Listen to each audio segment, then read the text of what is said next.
Welcome to my online class. I'm so eager to share my information with you. I have wanted to do this for quite a while because I have watched people really get turned on by the way I teach, and I'm hoping that will happen for you. Well, I'm wondering actually how you found me and why you are here, and perhaps that's because you like my artwork and you've seen that and you want to know my approach. Perhaps you've been following me and maybe you've taken a class from me already and you like the information and you want a little bit more. It could be also that you haven't painted at all before, really, and you want to take your creative life seriously. I think what I have to offer you is just as relevant as someone who has been a painter. I'm also guessing that you have the urge, I think we all really do, to make something that's genuinely your own, to make a painting that comes from your own voice. Now, you're going to have some obstacles crop up, and I think I can help you with those. There's always resistance, which we'll address. And maybe, on the other hand, you're a very advanced artist, but kind of in a rut. Well, this will give you some new ideas to implement in your personal way of working. I have tools that are really going to set you all on fire, regardless of your ability or experience.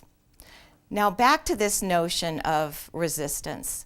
Anytime we do anything creative, there's a certain amount of vulnerability that happens, especially with this process, I think, because you're going to be creating some art that nobody has seen before. This is true creativity.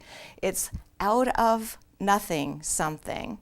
But the good news is, even if you don't like what shows up, nobody dies, right? You can make a lousy paintings, not a big deal. So we're going to pretend that we know what we're doing, even when we're lost, and seriously. True creative means that you are going to be a little bit lost from time to time. That's part of the process. So as we go along, I'm going to encourage you to value that place of not knowing. I'll also give you tools for you to consider to move forward. This process really isn't about me. In fact, no one really can teach you how to make your art. You learn from making the art. Your art is your teacher, and that's why we have several projects in this course designed for you to make a lot of art and for you to then learn once you go to your contemplative place and consider what it is you have done. My history is that I have an MFA in painting, but you don't need an MFA. In fact, you don't need any experience at all. Perhaps you're a raw beginner. Perfect. You don't have any bad habits, right? When I did go to art school, I started out as a watercolorist and oil painting too. I did representational art, and my education was a wonderful thing.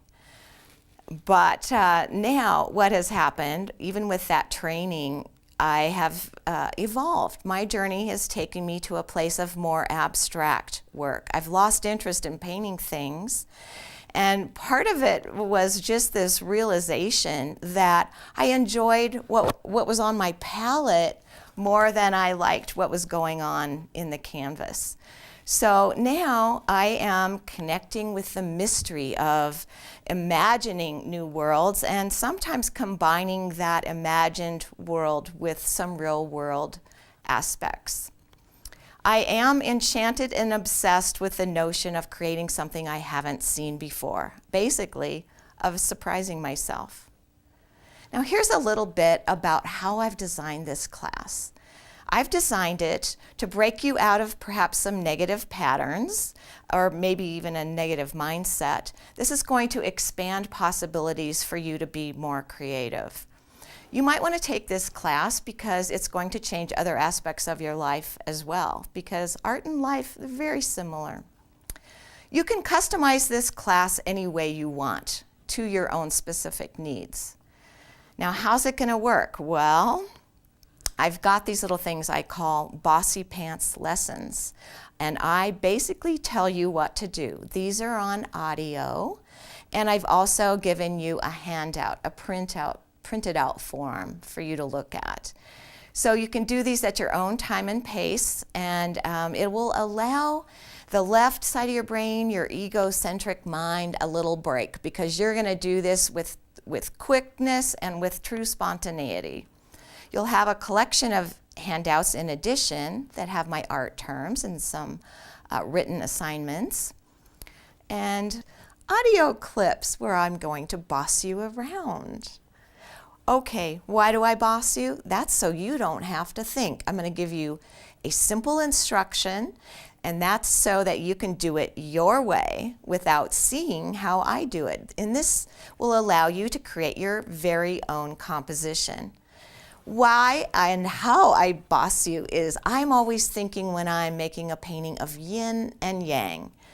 Opposites, contrasts, and I often give a yoga example of, when you bend forward for a really long time, you crave bending backward.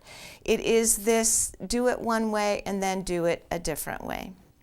Now, this process works for me. I always start a painting this way now, but I've also seen it work for my students with great success. And it's interesting because when I do it and I set it up, I sometimes think, oh my gosh, there's going to be some very controlling person in here who isn't going to like this. But what I found, it's freeing for everyone to not have to think of the next thing to do. So let me leave you with another notion, and that is when you do this or any art, you need to maintain a sense of openness to what shows up. Openness and non-judgment. So here's a little story about a Zen farmer. So the Zen farmer had a horse that ran away, and the neighbors gathered around and they were so sorry for him, and they go, oh, that's just terrible. And he's like, maybe. Well, the next day his horse returns with 2 wild ones. And the neighbors once again came to him and they said, oh, that's amazing, that's wonderful. He goes, maybe. His son decides to tame one of these wild horses, and he's on the horse and is thrown off, breaks his leg. His neighbors come around again and say to the farmer, oh, such a tragedy. The farmer's, maybe. And of course, eventually the army comes recruiting for the war, and they don't accept the son with the broken leg. And the neighbors come around like, oh my gosh, that's amazing, that's incredible. And he would say, maybe. It's with this maybe attitude I want you to paint. Don't be too quick to judge what you've done. And so now let's get started. I know you're eager to paint. And here's the thing. Inspiration comes not while you wait, but while you work.